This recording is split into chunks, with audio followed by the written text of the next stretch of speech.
Hey there, everyone. My name is Andrew, and you're listening to the Culips English podcast. It's great to have you here for a study session with me.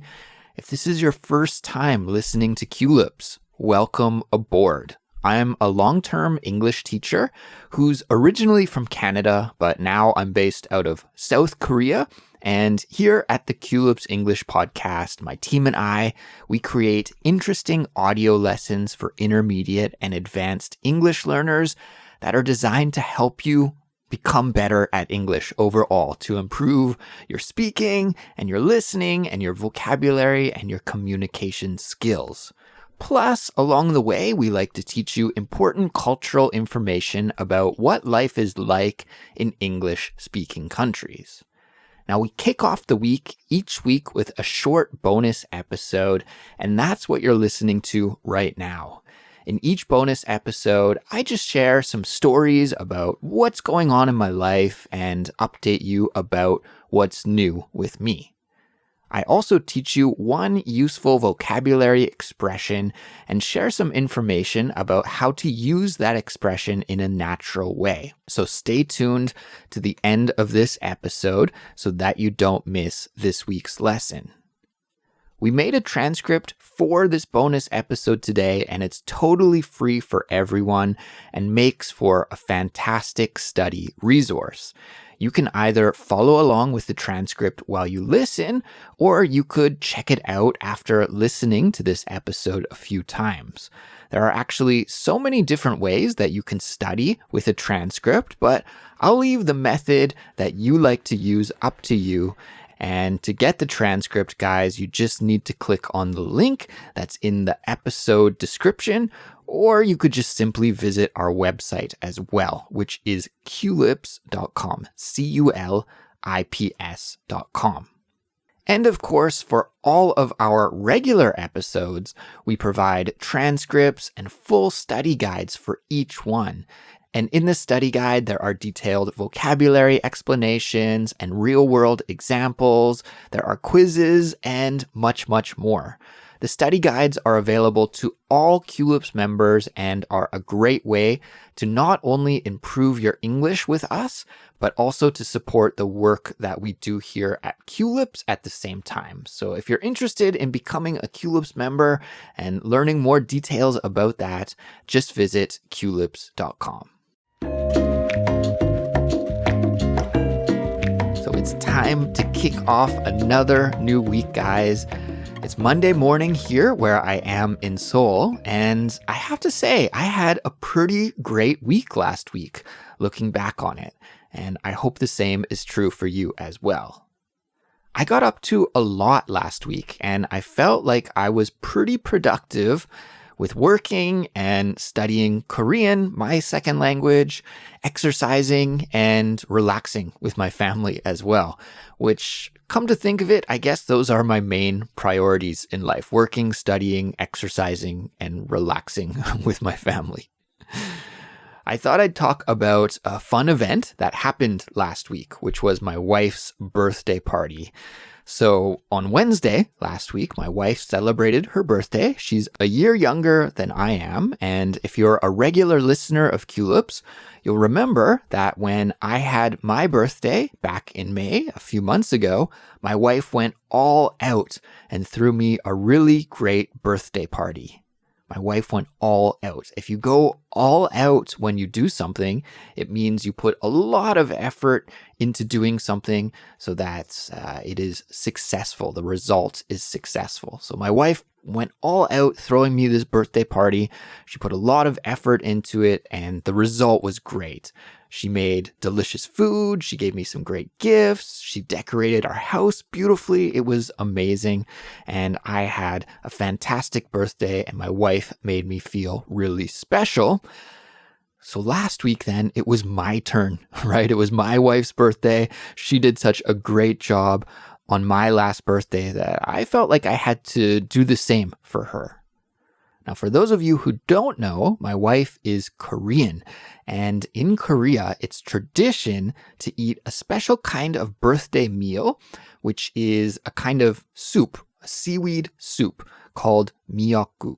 And there's some seaweed in the soup and also some beef, and it's actually really delicious. Maybe if you are from a non-Asian culture, the sound of seaweed soup could sound a little bit creepy, and I can relate to that because when I first came to Korea, just the sound of seaweed soup made me feel a little bit creeped out, but it's honestly very delicious. And I actually made this soup for my wife for her birthday last year. And she said I did a pretty good job. She said it was good and delicious, but she said that she wanted to make the soup on her own this year. I guess she doesn't fully trust my Korean cooking skills yet.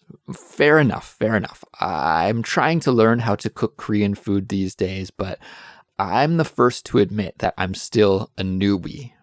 I'm still a newbie. A newbie is what we call someone who is doing something for the first time or doing something new.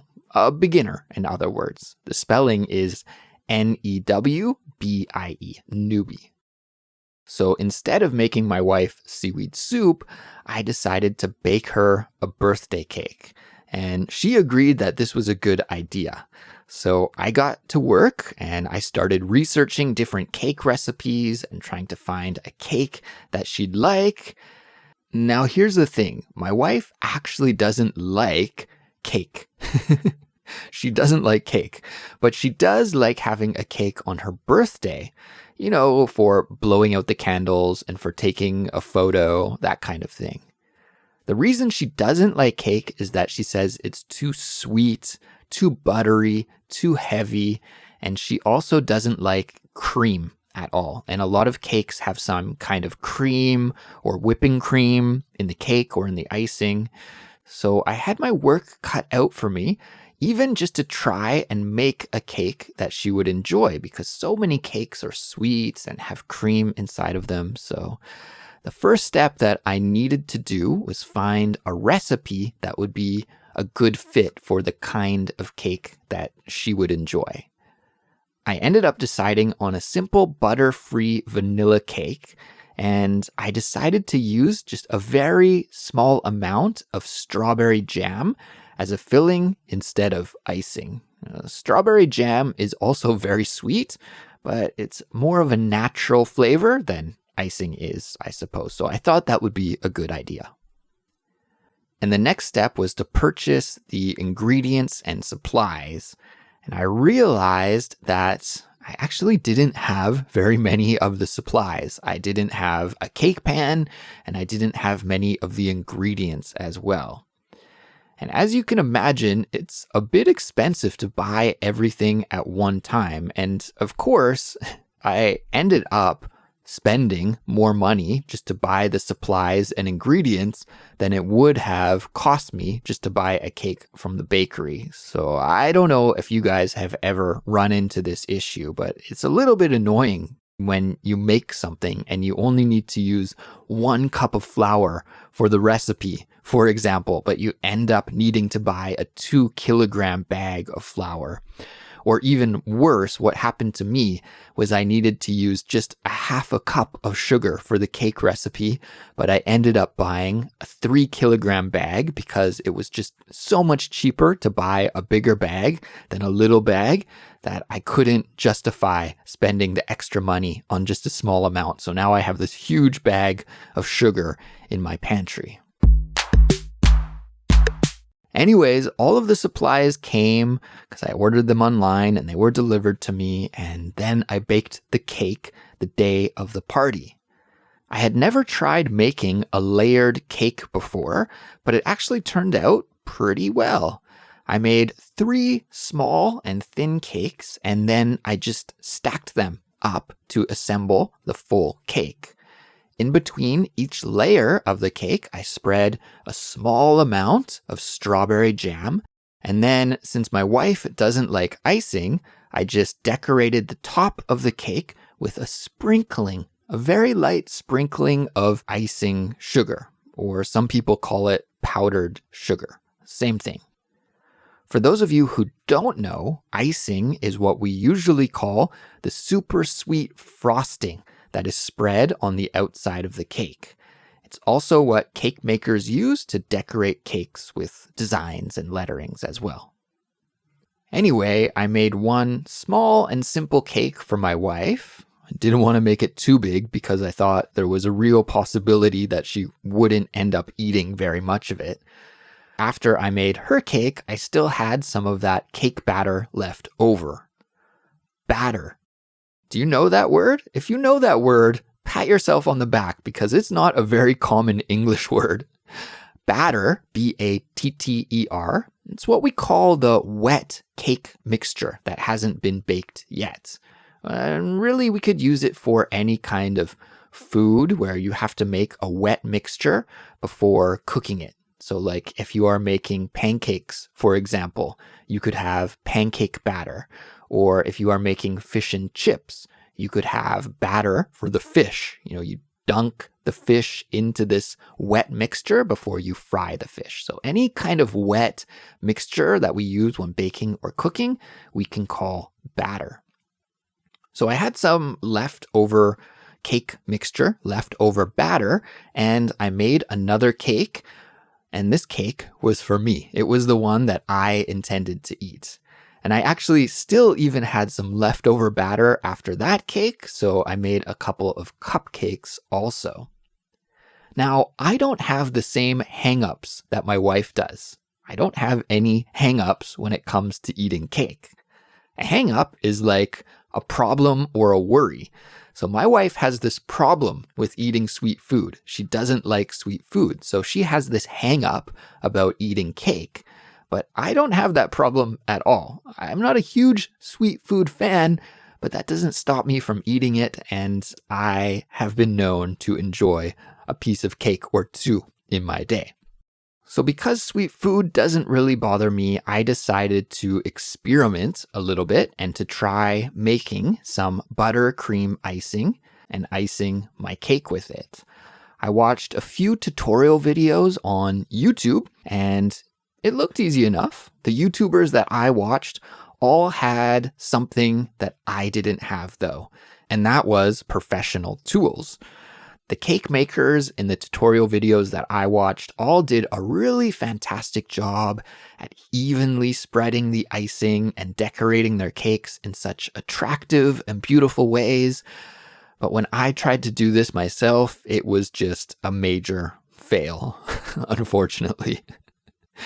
I tried my best to copy the awesome designs that I saw online, but I had no luck and my cake just looked pathetic. I'll put a picture in the transcript for you guys so you can check out and see what I'm talking about. In my mind, I envisioned myself making this really beautiful cake that my wife could take a nice birthday souvenir photo with, but I really just came up short. Have you ever heard that expression before? To come up short? If you come up short, it means that your effort wasn't good enough. Despite trying, you still weren't able to reach your goal. So, for example, let's say the New York Yankees are your favorite baseball team, okay? And if the Yankees lost one of their games, well then after the game, you could say something like, "The Yankees came up short today." This means that even though they tried to win the game, they were unsuccessful and lost. So anyway, I really came up short with my cake icing skills and wasn't able to successfully make a beautiful looking cake. The good news, however, is that the cake that I made for my wife, her cake, it actually looked good enough. And even my ugly cake and her cake, they both tasted delicious. So in the taste category, I'm going to consider the birthday cake experiment a success. So on the evening of my wife's birthday, we had a delicious meal, we had a nice birthday party, listened to some music, celebrated, just the two of us, plus our dog Pinky. It was a fun time. My wife was happy with the meal, with the gifts that I gave her, and most importantly, the cakes as well. So yay, another success. The next birthday coming up in my family is my mom's birthday, which is in August, and I'll actually be back in Canada visiting my family during my mom's birthday. So I'm expecting that we'll throw a party for her too, but I'm positive I won't be making her any seaweed soup. And I think this time I'll leave the cake baking up to the professionals and just buy her a cake from a bakery. Guys, I've got a big announcement to make. This Tuesday, July 26th at 7:30 p.m. Korean Standard Time, we're having a live stream event for all Culips members. If you're a Culips member, then all you have to do is log into your account and you can participate. It's going to be a great time. We'll be spending about an hour or so hanging out and practicing English together. So I really hope many of our members will come and participate, and I can't wait to spend some time with you all then. In terms of what's new for us here at Culips, well, we recently released a Real Talk episode last week.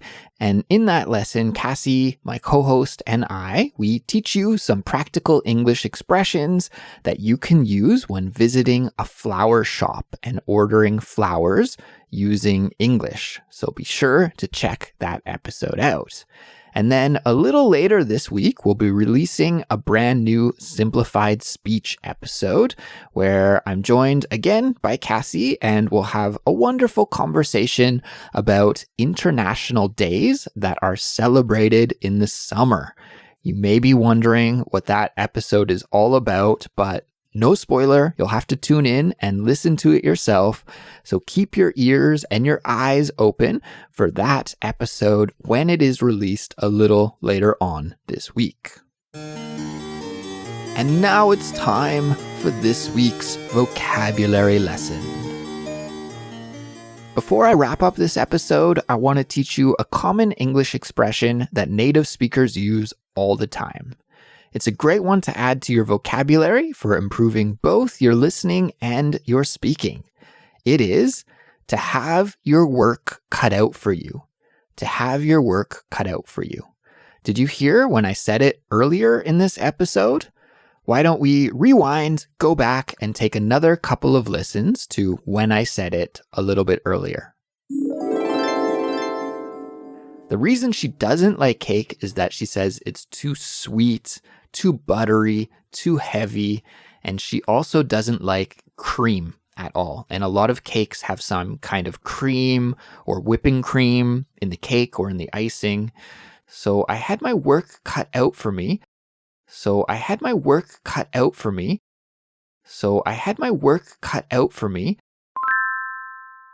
Okay, so the expression that we're learning about is to have your work cut out for you.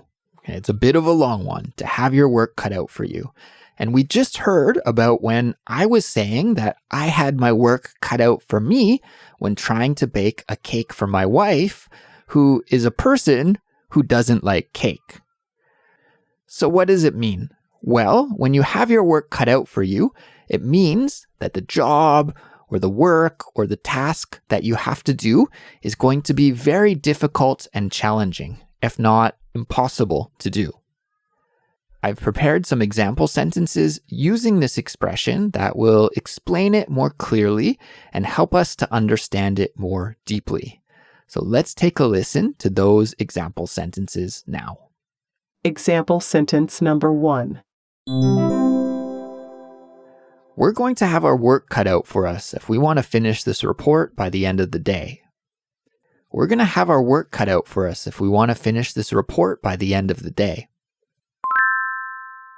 Let's break this example sentence down. In that sentence, the speaker says, we're going to have our work cut out for us if we want to finish this report by the end of the day. That means that the speaker of that sentence thinks that he and his coworkers will not be able to finish the report by the end of the day. He's saying that it seems like it's impossible, that there is no way they will finish unless they really, really, really work hard to try and get it done by the end of the day, but it doesn't seem likely that that's possible. Example sentence number 2. Anyone can learn English, but if you try to learn English fluently in only 3 months, you're going to have your work cut out for you. Anyone can learn English, but if you try to learn English fluently in only 3 months, you're going to have your work cut out for you. Let's break this example sentence down. In that example sentence, we heard the speaker say that if you try to learn English to fluency in 3 months, you're going to have your work cut out for you. In other words, the speaker is saying that he thinks it's impossible or practically impossible to learn English to fluency in only 3 months. And I'm sure that all of you listeners out there can agree that this is pretty much impossible, right? Can you learn some English in 3 months? Yes, of course. Can you learn it to fluency? No, not really. You're going to need more time than 3 months for that. Example sentence number 3. Charlie told me he wants to lose 10 kilograms before we go to the beach on the weekend. He sure has his work cut out for him. Charlie told me he wants to lose 10 kilograms before we go to the beach on the weekend. He sure has his work cut out for him. Let's break that example down. So the speaker says that his friend, Charlie, wants to lose 10 kilograms before the weekend. Now, losing weight is one of those things that is notoriously, famously difficult to do, right? So 10 kilograms, is it possible to lose 10 kilograms? Yes. Is it possible to lose 10 kilograms in 1 week? No, that is not very easy or common to do. So the speaker of that example says that his friend has his work cut out for him, that it's almost a practically impossible challenge to try and lose 10 kilograms in 1 week. Okay, guys, that's it for this episode. Thank you for making it to the end. And of course, congratulations on completing another English study session with me. This is exactly the kind of thing that you need to do to improve your English fluency. So please keep up the good work and good luck with your English studies this week. Try to keep this momentum going throughout the week and you'll continue to move closer and closer towards your English goals. If you like Culips, please support us. There are many ways that you can do that. The best way is by becoming a Culips member, and for all of the details about the benefits you get by becoming a Culips member, just visit culips.com.